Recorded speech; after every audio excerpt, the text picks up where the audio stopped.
AI is booming everywhere. But what's really going on with AI? Are we facing a new crisis or opening the new frontier to the next big technological leap forward? We went to Minnesota, a new hotspot for building data centers for AI, to find out. I'm not going to see the sunsets and the sunrises that I see over there because they'll be blocked out by 50-foot tall buildings. It's not just about us and our houses, it's about the entire state. We need protection in this David and Goliath situation. Across the country, tech giants are developing hyperscale data centers that quite literally need nuclear power to keep them running. These hyperscale data centers are used to store data, to train AI models, and process requests to the models. Tech companies are now investing billions of dollars to build these enormous facilities. The cloud is right here in front of us, and it's being held in an enormous facility in a town near you.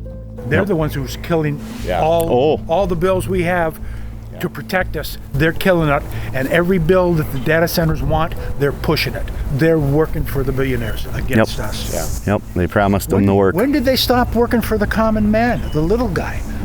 I understand people not wanting to talk up, but it's the right thing to do. You stick up for your family and your neighbors and your whole community. The problem is that workers and communities have no control over the resources that these centers use. Under the control of corporate billionaires, these hyperscale data centers are incredibly resource hungry, guzzling up water and energy to train AI models.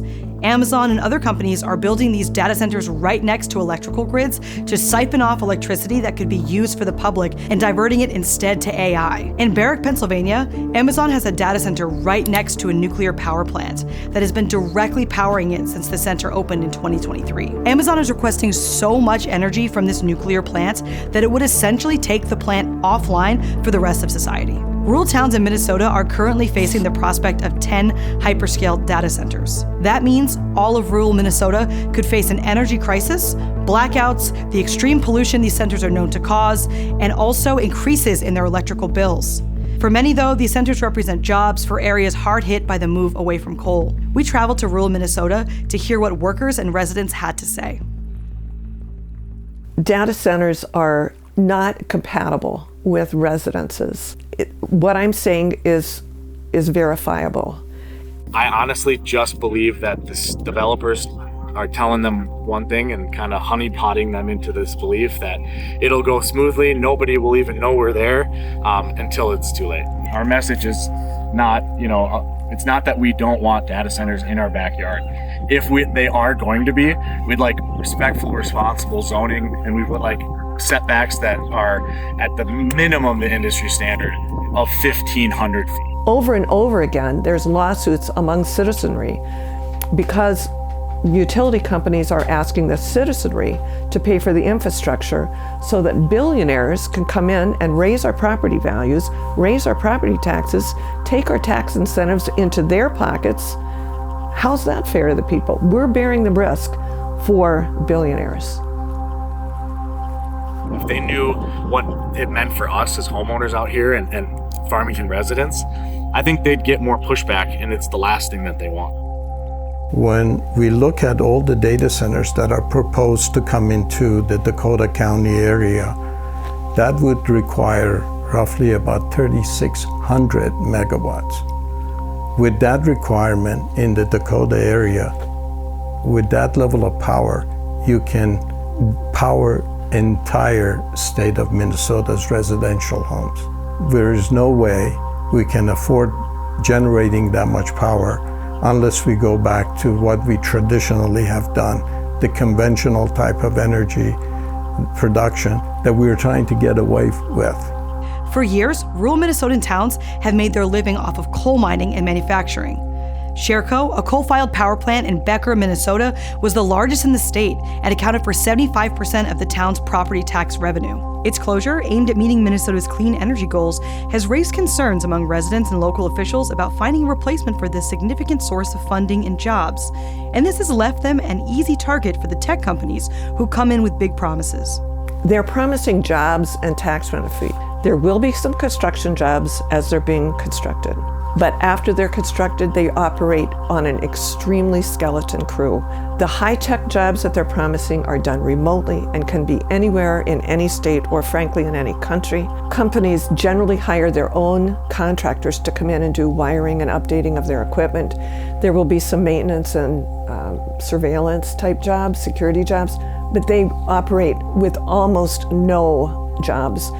What used to be reliable union jobs have all but disappeared here, like so many other rural areas in the US. Electrolux was the third or fourth largest employer.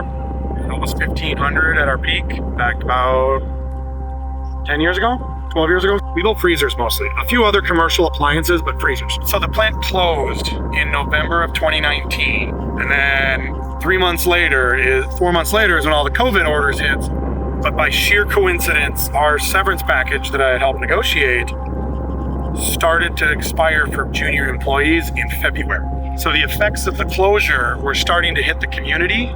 One of our major health clinics closed because of our plant closure, because we were 1/3 of their patients. Cutting 1,400 reliable paychecks, the economics professors over at the college figured there'd be just as many affected parallel of all the things we didn't do.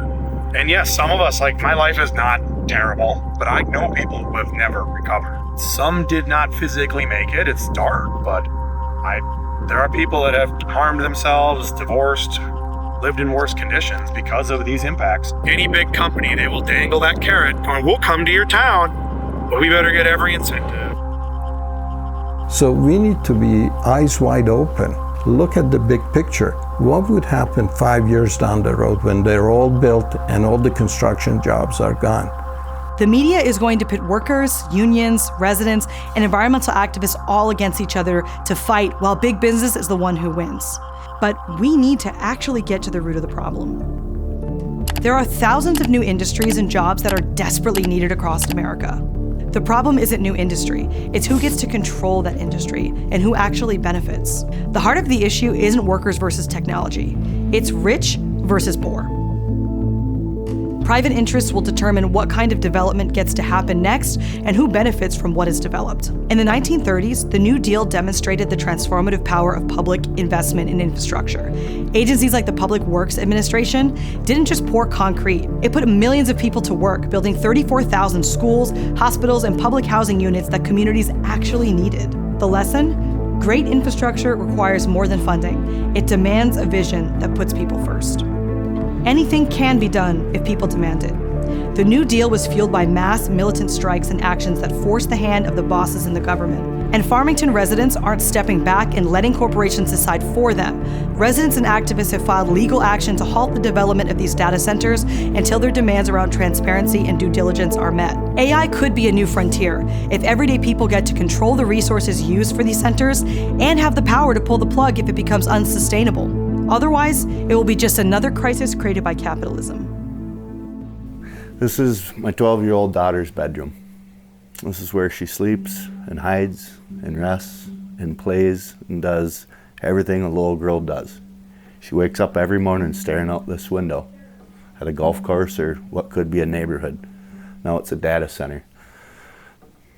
People don't subject their kids to that. They don't put their kids in industrial businesses like that, next to harmful things like that. They have a fire, it's 300 feet away. They have a battery explosion, it's 300 feet away. They have a problem with their generators that are running 300 feet away. We're gonna smell the smoke from the generators 300 feet away. These windows are sitting open right now today. You won't see them open again around here anymore.